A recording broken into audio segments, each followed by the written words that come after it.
Captain Jake Morrison stood on the bridge of the research ship Horizon's Edge and watched the blue-green planet grow larger on the screen. After 3 months of travel through space, they had finally reached Kepler-4 for to see.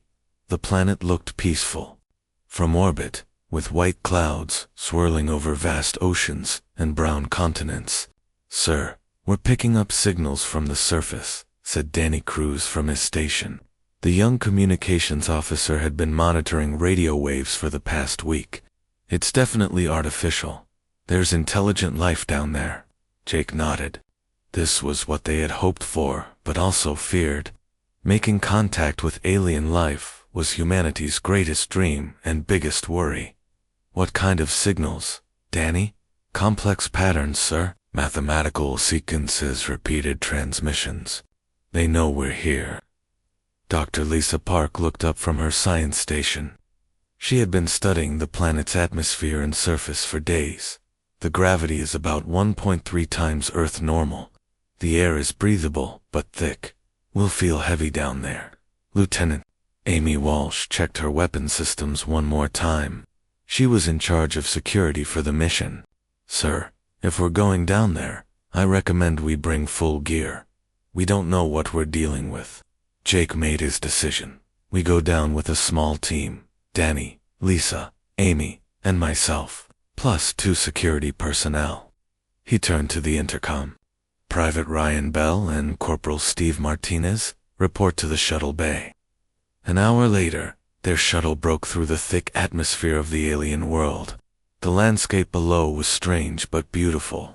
Purple trees stretched toward a yellow sun, and silver buildings rose from the ground like giant crystals.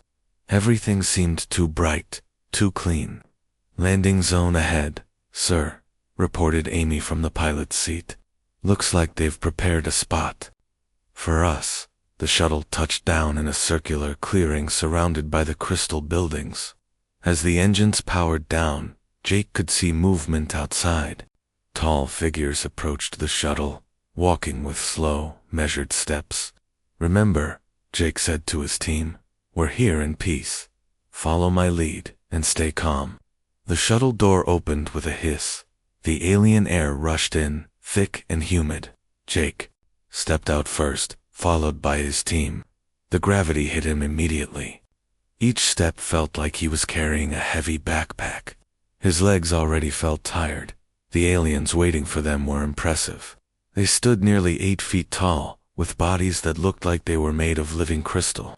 Their skin was translucent, blue-green, and they moved with perfect grace, despite their size.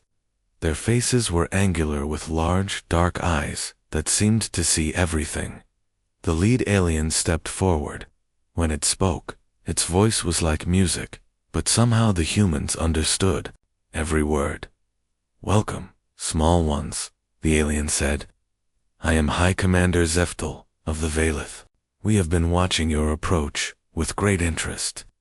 Jake stepped forward, fighting the heavy gravity. "I am Captain Jake Morrison of Earth. We come in peace, hoping to learn from each other."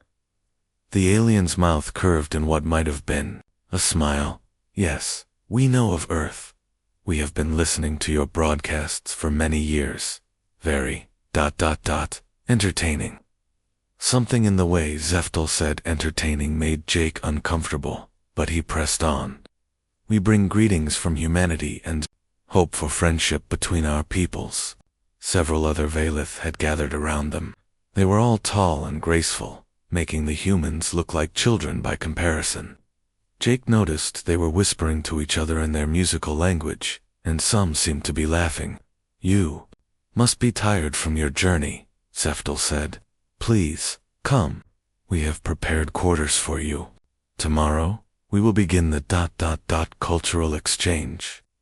The Valith led them through the Crystal City. The buildings were beautiful but alien, with walls that seemed to glow from within. Everything was built for beings much taller than humans. Doorways stretched high above their heads, and steps were built for much longer legs. Jake struggled to keep up with the alien's long strides. Behind him, he could hear Ryan Bell breathing hard. The young private was trying his best to look professional, but the heavy gravity was wearing him down quickly. "Is the gravity difficult for you?" asked one of the Valith, walking beside them. The alien's tone was curious, but not particularly concerned. "We'll adapt," Jake replied, though his legs were already aching. The alien made a sound that was definitely laughter. How fascinating. Such determination in such small bodies. They were housed in a building with rooms that were far too large for them. The beds were like platforms, and the ceilings stretched up into darkness. That night, as the team gathered in Jake's room to discuss the day, everyone looked exhausted. "Something feels wrong about this," Amy said quietly. "Did you see how they looked at us like we were ... specimens? They seemed friendly enough," Danny offered, but he didn't sound convinced. "Friendly, maybe," Lisa said, "but they kept referring to our size." "And did anyone else notice they didn't show us any of their technology? No weapons, no vehicles, nothing important." Jake had noticed the same thing. "We'll be careful tomorrow. Stay alert and stick together." But none of them slept well that night. The beds were too big, the air was too thick, and somewhere in the Crystal City, they could hear the Valith talking in their musical voices. Sometimes, Jake was sure he heard laughter. The next morning, Zeftal arrived with a group of other Valith. They all looked pleased about something. "Today begins your testing," Zeftal announced cheerfully. "Testing?" Jake asked. "Oh yes, we must understand your capabilities. How else can we determine your value?" Jake didn't like the way Zeftal said value. But before he could object, the aliens were leading them out of the building. They walked through the city to a large open area surrounded by more crystal structures. In the center was what looked like an arena. "Physical trials first," Zeftal explained. "We are very curious about human strength and endurance."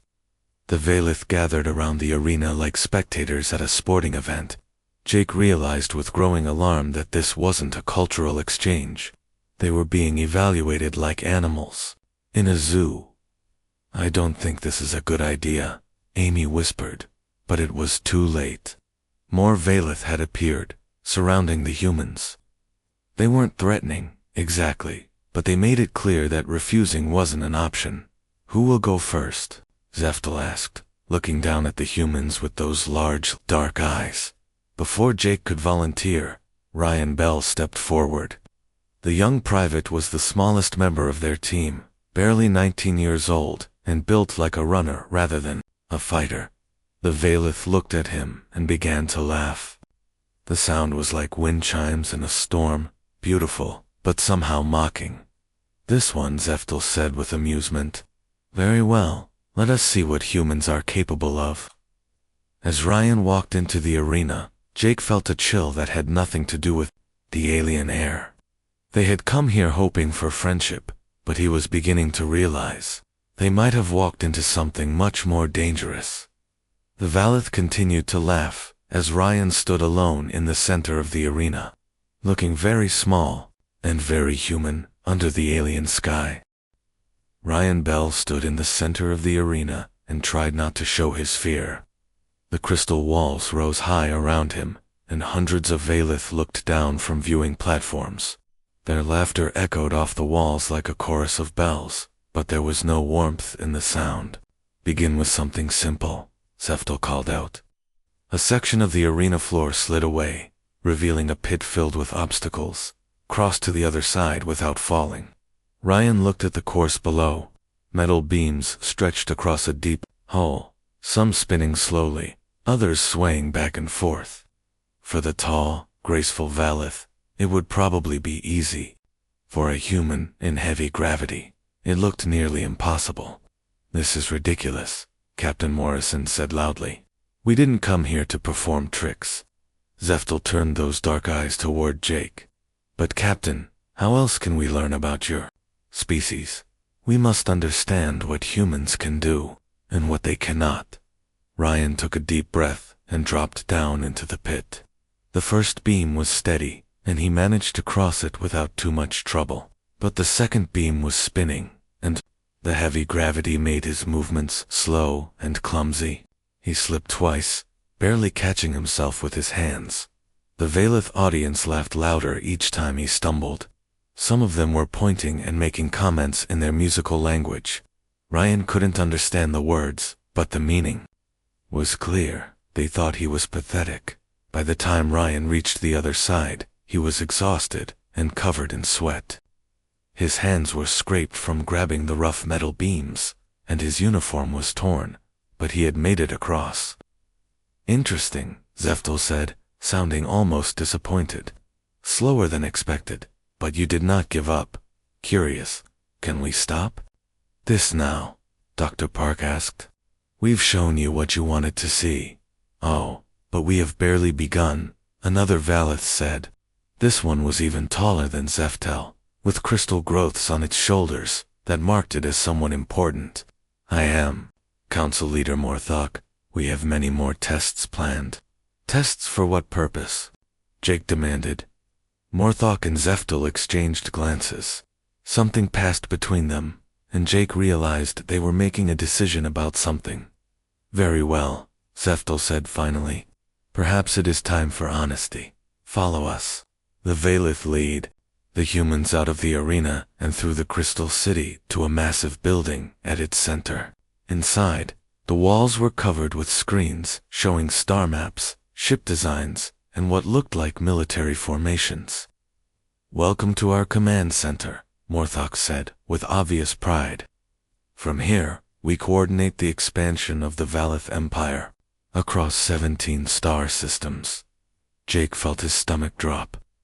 "Empire, yes, of course. We are a conquering people, Captain. It is our nature to expand, to grow stronger by absorbing weaker civilizations." Zeftel gestured to one of the screens. "We have been studying your species for quite some time." The screen lit up with images that made Jake's blood run cold.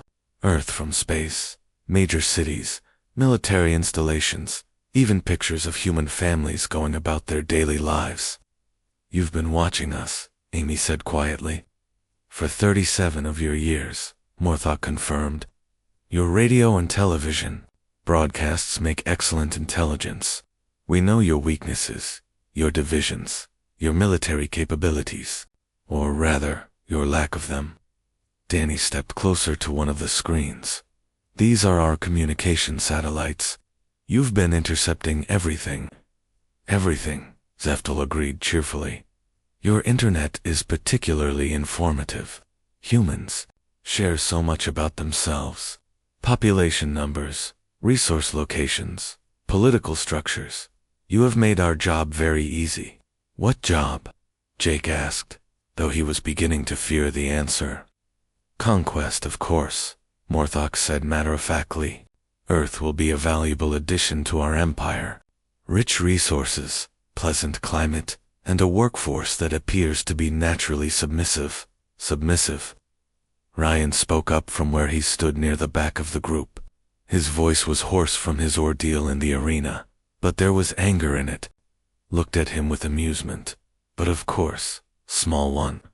Look at you now, exhausted by a simple obstacle course that any Valith child could complete. Your entire species is clearly inferior physically. Your technology is primitive. Your military forces are divided among hundreds of small nations. You are perfect subjects for the Empire." Lisa was studying the screens with growing horror. "The population centers you've marked, these are targets, aren't they? The most efficient locations for establishing control." "Yes," Morthok confirmed. "We will arrive in force within your calendar year. Resistance will be ... discouraged." "You mean crushed," Amy said. "If necessary. Though based on our observations, we expect very little resistance. Humans appear to surrender quite easily when faced with superior force." Jake felt anger burning in his chest, but he forced himself to stay calm. "And what about us? Are we prisoners now?" "Honored guests," Zeftel said with that same musical laugh. "You will help us understand human psychology and physiology. Your reactions to stress, your breaking points, your methods of communication. All very valuable for the coming occupation. We won't help you, Jake said firmly. Oh, but you will, Morthok said. Perhaps not willingly at first, but you will. You see, we have learned much about human nature from your broadcasts. You are an emotional species. You form attachments to each other. You will cooperate to protect your companions. As if to demonstrate the point, several more Valith entered the command center. They were larger than the others and carried weapons that hummed with energy. Your accommodations will be less comfortable tonight, Zeftel said. Tomorrow, we begin serious testing. We need to understand human limits, physical, mental, and emotional. The data will be invaluable for managing your species after conquest. The armed Valith surrounded the humans. Up close, Jake could see that they were even more imposing than he had first thought. Their crystal-like skin looked tough as armor, and they moved with the confidence of beings who had never known defeat. This way, one of them said in a voice like grinding stone. They were led through corridors that grew steadily darker and more oppressive. The walls here were plain metal instead of beautiful crystal. This was the real face of the Valith, cold, efficient, and utterly without mercy. The cells they were placed in were barely large enough for human bodies. The walls were smooth and unbreakable, and the only light came from a dim panel in the ceiling. Jake found himself alone for the first time since landing on the planet. He sat on the narrow bench that served as a bed and tried to process what had happened. Earth was going to be invaded. His people would be enslaved, and there was nothing he could do to stop it. But as he sat in the darkness, Jake thought about Ryan Bell standing in that arena. The young man had been exhausted, outmatched, and humiliated. The aliens had laughed at him and called him weak. But Ryan had not given up. Even when it seemed impossible, he had found a way to cross that obstacle course. Maybe that was something. The Valith didn't understand about humans after all. Maybe they had learned everything about humanity, except the most important thing.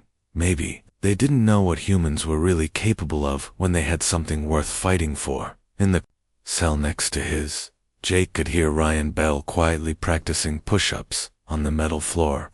The sound was steady and determined, like a heartbeat that refused to stop. The Valith thought they had one already.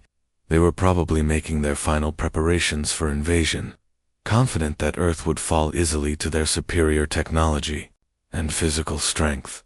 But they had made one crucial mistake. They had given the humans something to fight for, not just their own lives, but the lives of everyone they had ever cared about.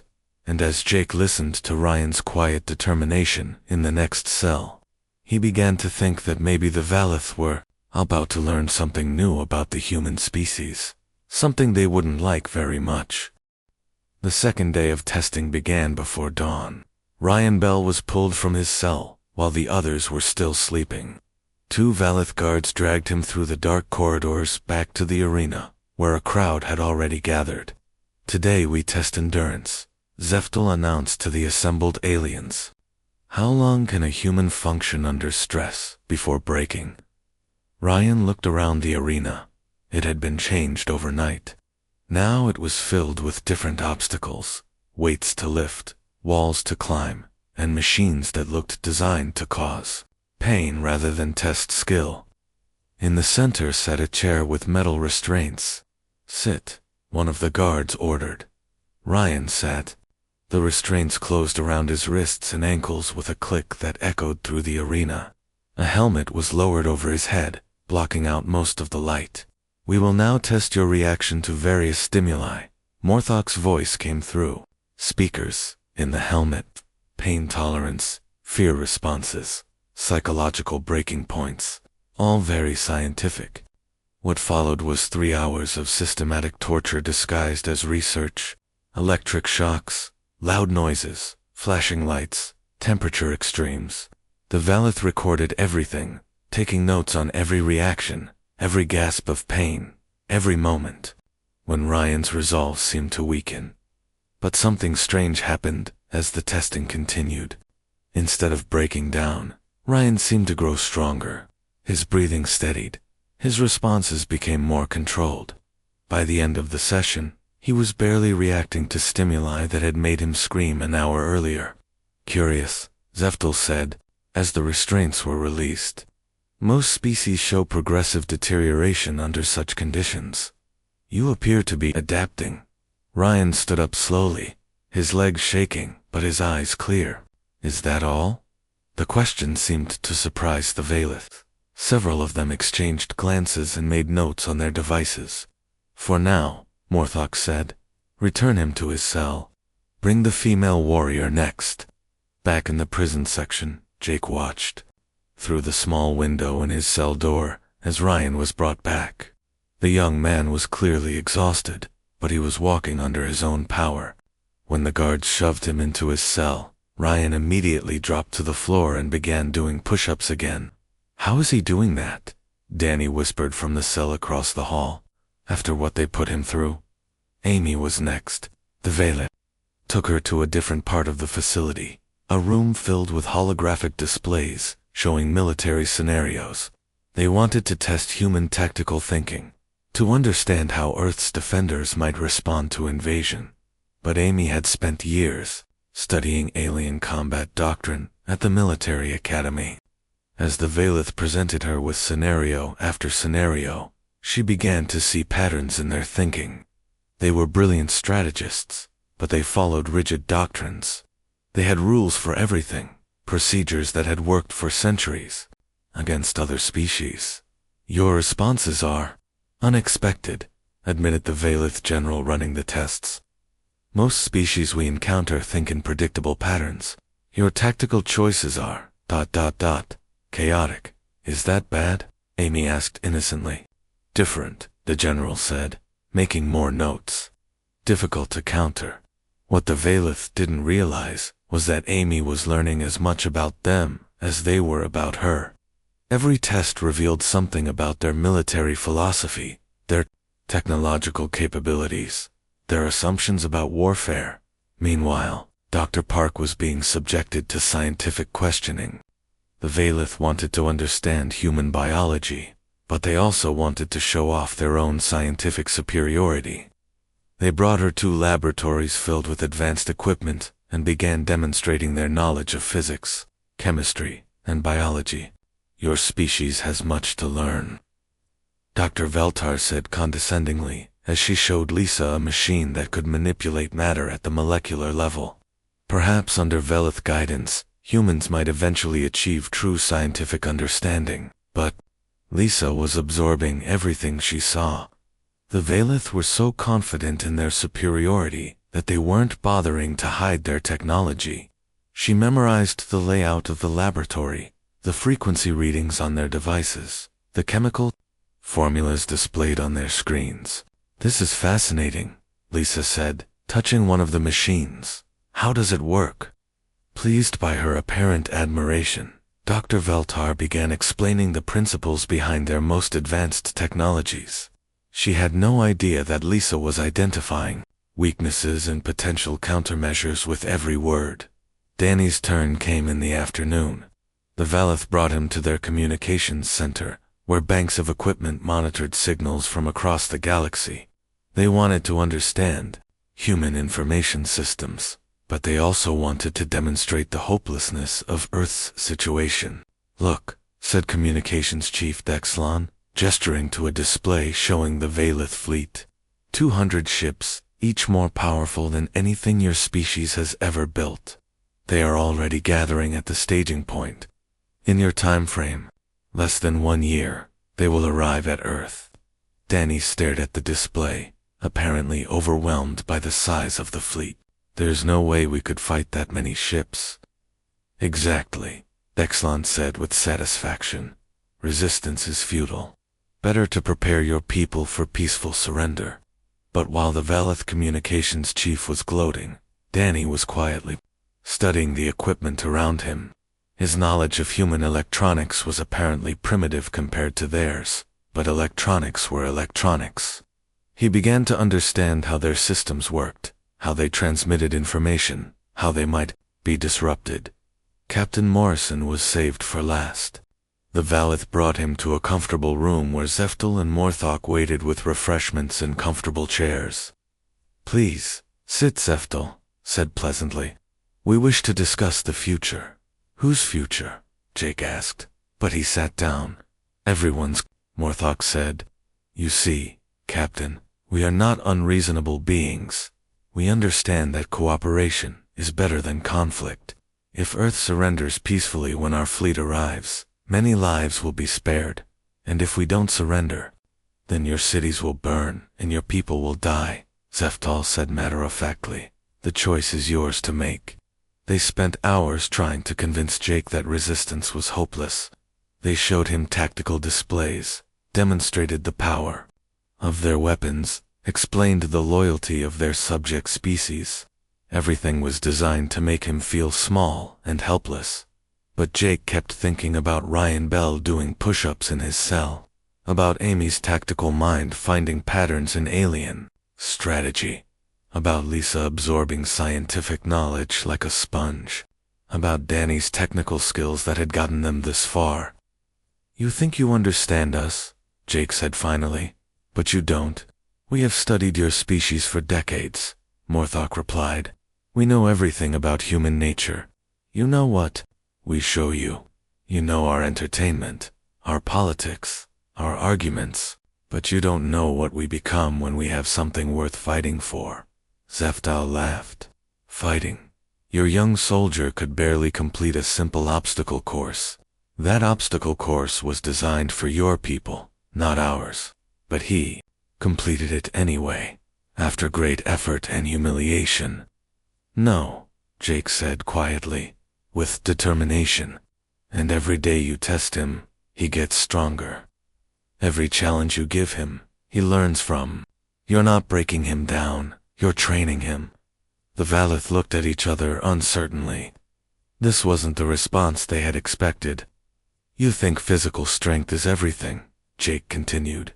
"You think superior technology guarantees victory. But humans have survived ice ages, plagues, natural disasters, and countless wars. We've faced extinction more times than you can imagine, and we're still here. You know why?" Neither alien answered. "Because we don't know how to quit. Because when you push us down, we get back up. Because when you hurt us, we learn from it. Because when you threaten the people we care about, we become something you've never seen before." "And what is that?" Morthok asked, though he sounded less confident than before. Jake smiled, and for the first time since landing on this planet, he felt genuinely hopeful. "You're about to find out." That night, in their cells, the human crew began to plan. They whispered through the walls, sharing what they had learned, developing strategies. Ryan continued his exercises, building strength and endurance. Amy analyzed what she had learned about Valeth tactics. Lisa considered the scientific knowledge she had gained. Danny thought about the communications equipment he had seen, and Jake coordinated it all, turning 5 desperate prisoners into a team with a mission. The Valeth thought they were studying human weaknesses. Instead, they were creating their own worst nightmare, humans with nothing left to lose and everything to fight for. In the morning, they would continue their tests, but they wouldn't be testing helpless victims anymore. They would be testing the most dangerous thing in the universe, humans who had decided to fight back. The third day began like the others. Ryan Bell was dragged from his cell to the arena, where an even larger crowd of Valeth had gathered. Word had spread through the Crystal City about the strange human who refused to break, and many aliens had come to see the spectacle for themselves. "Today, we test combat ability," Zeftel announced. "The human will face a series of Valeth warriors in single combat. We will see how long their famous stubbornness lasts when faced with real violence." Ryan stood in the center of the arena, looking up at the hundreds of alien faces staring down at him. He was tired, hungry, and still aching from the previous day's torture. But something had changed in his eyes. The fear was gone, replaced by a cold, calculating look that made some of the watching Valeth shift uncomfortably. The first opponent entered the arena. It was a young Valeth warrior, probably chosen because it was the smallest of their fighters, though it still stood nearly 7 feet tall and had arms like tree trunks. Its crystalline skin gleamed in the arena lights, and it moved with the fluid grace that all Valeth possessed. The crowd laughed as the two fighters faced each other. The size difference was ridiculous. The Valeth warrior looked down at Ryan with something approaching pity. "This is hardly fair," the warrior said in its musical voice. "Perhaps we should find you a smaller opponent." Ryan didn't answer. He just stood there, watching, waiting. The Valeth warrior shrugged and came forward, moving slowly, as if this were just a training exercise. It reached out to grab Ryan, in what was probably meant to be a gentle restraining hold. That's when Ryan moved. He had spent 3 days studying Valeth movement patterns. He had watched how they fought, how they moved, how they thought. The Valeth were graceful and strong, but they were also predictable. They had been the dominant species for so long that they had forgotten how to fight. Opponents who didn't follow the rules. Ryan ducked under the reaching arms, spun behind the warrior, and struck at a point where the crystalline armor was thinnest. The Valeth stumbled forward, more surprised than hurt, but off balance. Before the alien could recover, Ryan was moving again. He used the arena wall as a springboard, launching himself at the warrior's back. His weight wasn't enough to knock the alien down, but it was enough to drive them both toward one of the arena's obstacles. The Valeth warrior tried to throw Ryan off, but the human held on like a parasite. When they hit the metal barrier, Ryan rolled away at the last second. The warrior slammed into the metal face first, the impact ringing through the arena. The laughter from the crowd died away.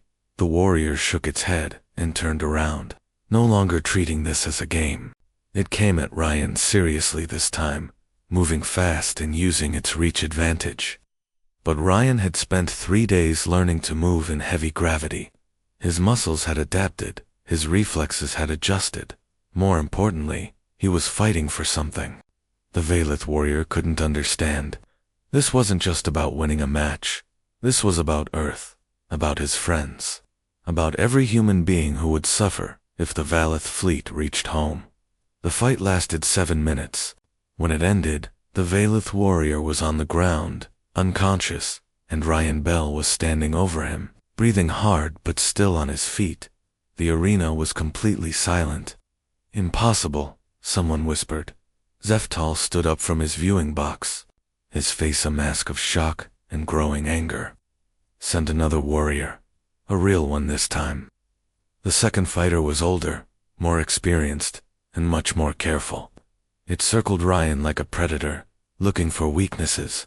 But Ryan had learned something important from the first fight. The Valeth expected their opponents to fight like Valeth. They expected honor, ceremony, predictable tactics. Humans didn't fight that way. Ryan grabbed a handful of sand from the arena floor and threw it at the warrior's eyes.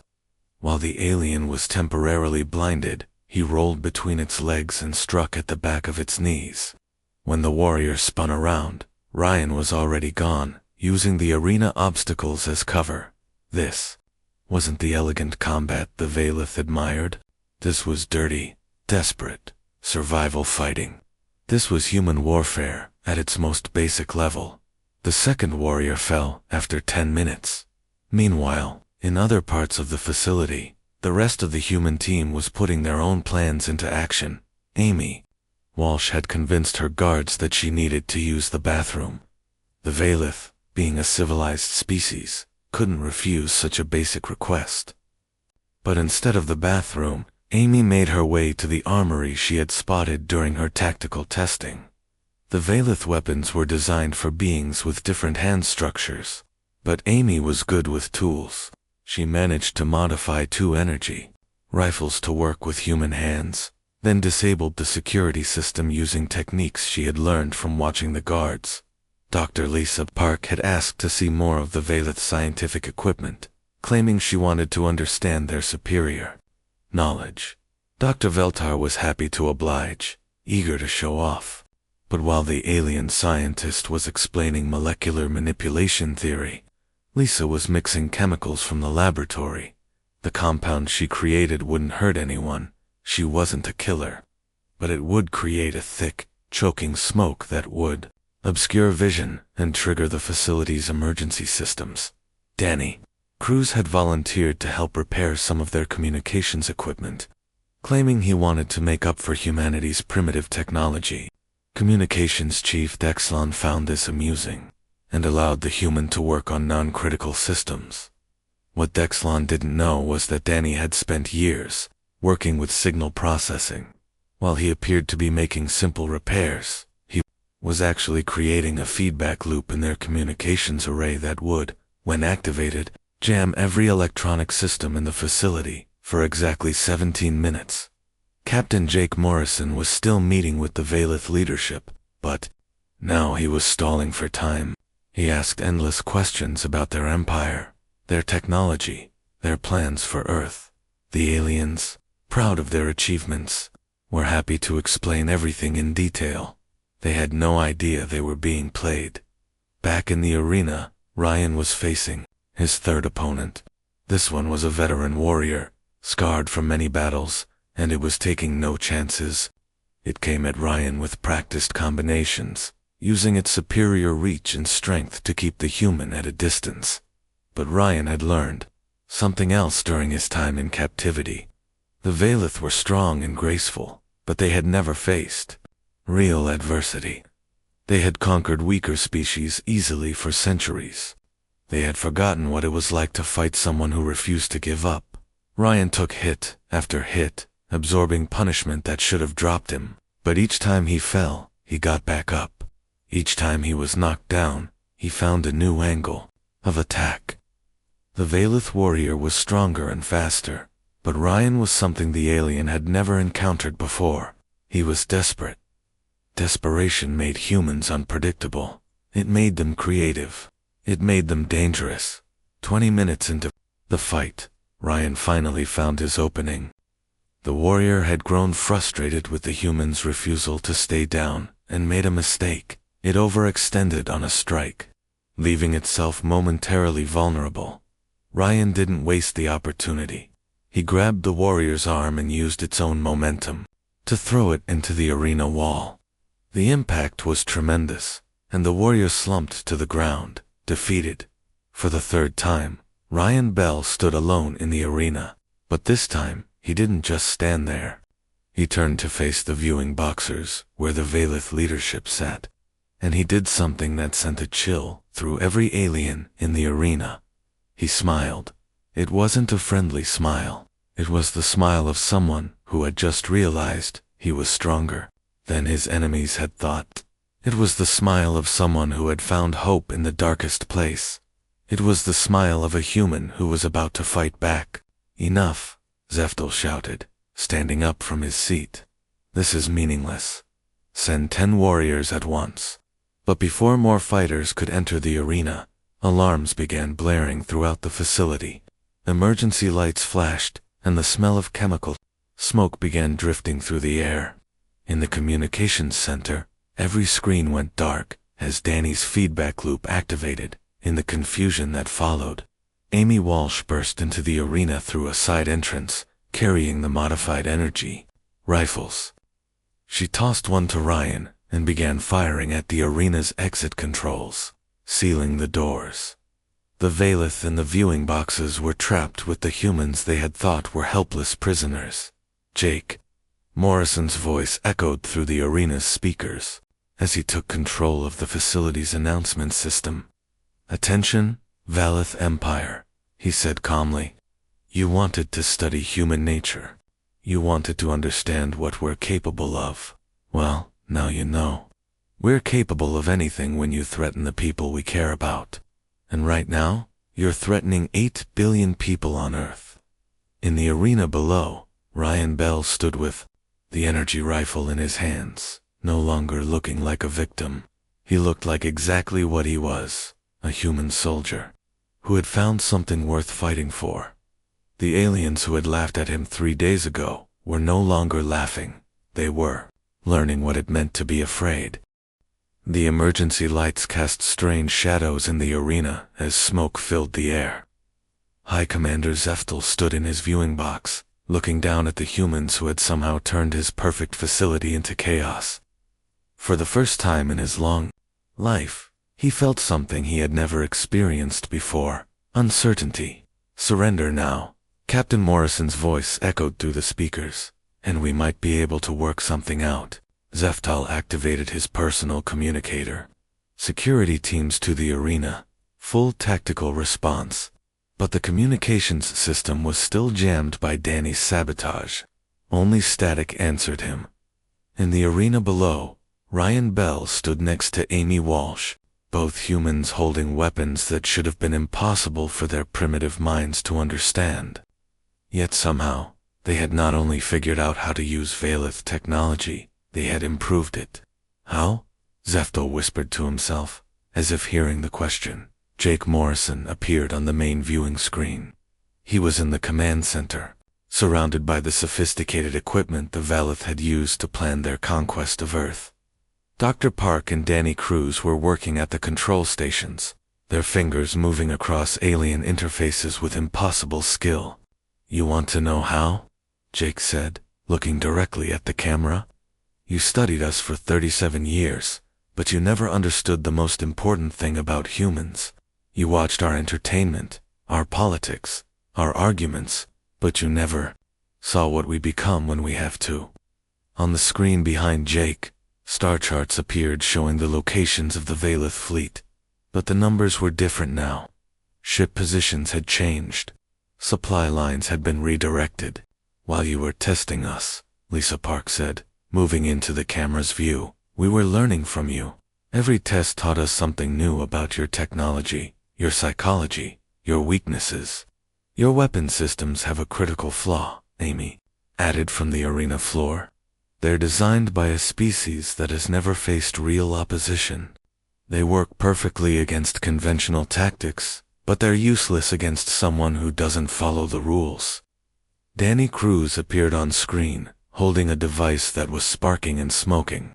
"Your communications network is impressive, but it's also completely centralized. Disable one key component, and the whole system goes down for ... Let me see. About 14 more minutes." Zeftel felt something cold spreading through his chest. "What have you done?" "What we had to do," Jake replied simply. "Your fleet was gathering at the staging point, preparing to attack Earth in one coordinated strike. But coordinated strikes require coordination, and coordination requires communication." On the main screen, the star chart zoomed in on the Veilith fleet. The ships that had been in perfect formation were now scattered across the system, drifting without orders, unable to contact each other or their command structure. "Impossible," Council Leader Morthok breathed from his viewing box. "Our fleet commanders are the finest military minds in the galaxy. They would never allow such confusion."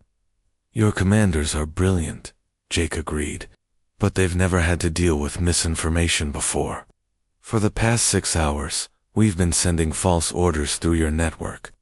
Fleet Alpha thinks Fleet Beta has been destroyed. Fleet Beta has been ordered to retreat to defensive positions. Fleet Gamma received orders to investigate a false alien contact in the opposite direction. By the time they sort out the confusion and re-establish communication," Lisa added, "Earth's defensive forces will have received our warning signal and had time to prepare." Zeftel stared at the humans on the screen. You sent a warning to your homeworld." 17 minutes ago," Danny confirmed. "Tight beam transmission using your own communications array. It'll reach Earth in about 6 months. That gives them time to analyze the tactical data we're including and prepare appropriate countermeasures. But your species lacks the technology to threaten us," Morthok protested. Jake smiled, and it was the same cold smile Ryan had worn in the arena. "You're right. We don't have your advanced weapons, or your faster-than-light travel. But we have something you don't understand." "And what is that?" "We've been fighting each other for thousands of years. We know every dirty trick, every desperate strategy, every way to turn weakness into strength. You've conquered species that were weaker than you, or less advanced than you, but you've never fought a species that was meaner than you. In the arena, Ryan Bell had been listening to the conversation while keeping his weapon trained on the Valith in the viewing boxes. Now he spoke for the first time since the escape began. "You laughed at me," he said quietly. His voice carried clearly through the arena's acoustics. 3 days ago, you laughed because I was small and weak and struggling in your gravity. Zeftel found himself focusing on the young human soldier. There was something different about him now, something that made the alien's instincts scream warnings. "You were weak," Zeftel said, trying to regain some authority. "You failed every physical test we gave you." "No," Ryan said, and for the first time since this nightmare began, his voice was completely calm. "I passed every test you gave me. I crossed your obstacle course. I survived your torture session. I beat 3 of your warriors in single combat. I didn't fail your tests. I just didn't fail the way you expected." He took a step forward, and, despite holding a weapon, despite being surrounded by enemies, he somehow looked completely at ease. "You know what the difference is between humans and every other species you've conquered?" Ryan continued. "When you push us down, we don't stay down. When you hurt us, we learn from it. When you threaten the things we care about, we become something you've never seen before." "And what is that?" Zeftel asked, though he was no longer sure he wanted to know the answer. Ryan's smile was not cruel or angry. It was simply determined. "We become whatever we need to be." The emergency lights chose that moment to flicker back to normal power. The smoke began to clear, and the communication system came back online with a soft chime. The 17 minutes were up, but something fundamental had changed in those 17 minutes. The Valith Empire's perfect plan for conquering Earth lay in ruins. Their fleet was scattered and confused. Their communications had been compromised. Their prisoner subjects had become their captors. And in the arena of their greatest stronghold, a small human soldier stood holding one of their own weapons, no longer looking like a victim. "Your empire will survive this," Jake said from the command center. "But it will never be the same. Word will spread to every species you've conquered about the humans who fought back, about the weak species that turned your own strength against you. Other species will start to wonder," Lisa added. "If humans could do this, what could they do? What would happen if someone showed them how to fight back?" "You wanted to study human nature," Amy said from the arena floor. "Well, now you know. We're the species that doesn't know how to quit. We're the species that gets stronger under pressure. We're the species that turns every setback into a lesson and every defeat into preparation for the next fight." Zeftel looked around at his fellow Valith. For centuries, they had been the undisputed masters of their region of space. They had conquered 17 star systems, absorbed dozens of species, built an empire that stretched across the galaxy, and now, 5 humans with primitive technology and impossible determination had brought it all to a standstill. "What do you want?" he asked finally. "Simple," Jake replied. "You're going to send a message to your scattered fleet. You're going to tell them that the invasion of Earth is cancelled permanently. You're going to share the tactical data we've gathered about your weaknesses with every species in your empire, and you're going to let us go home. And if we refuse..." Danny Cruz held up another sparking device. "Then we activate the virus we planted in your central computer system. It won't destroy anything important, but it will make your most embarrassing personal communications available to every species in your empire."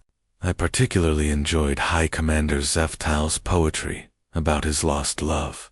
Very touching. Zeftal's crystalline skin flushed a deep blue, apparently the Valith equivalent of blushing. "You're bluffing. We're human," Ryan said simply. "We don't bluff. We improvise." 6 hours later, the human team stood in the shuttle bay of their ship, preparing to leave the Valith homeworld. The aliens had kept their word. The invasion fleet had been recalled. The tactical data had been distributed, and Earth would remain free. As they boarded their shuttle, Zephtile appeared one last time. "I still do not understand," he said to Ryan. "How did you become so strong?" Ryan paused at the shuttle's entrance and looked back at the alien commander. "I didn't become strong," he said. "I was always strong. You just mistook kindness for weakness and restraint for inability. That's the problem with being the biggest bully in the galaxy. You forget that sometimes the little guy is only little because he's choosing to be." As the shuttle lifted off from the Crystal City and headed for space, Jake Morrison sat back in his seat and allowed himself to smile. "Think they learned their lesson?" Amy asked. "They learned something," Jake replied. "Whether it's the lesson we wanted them to learn, well, we'll find out when we get home." Ryan Bell was sitting quietly by the window, watching the alien world shrink below them. When Earth finally appeared on their sensors 3 months later, he was the first to see it. "Home," he said quietly, and for the first time in months, the young soldier who had faced down an empire finally allowed himself to relax. The Veleth had wanted to study human nature. In the end, they had learned the most important lesson of all: never laugh at a human soldier. Because when you push humans down, they don't stay down, they stand up. And when they stand up, they're human.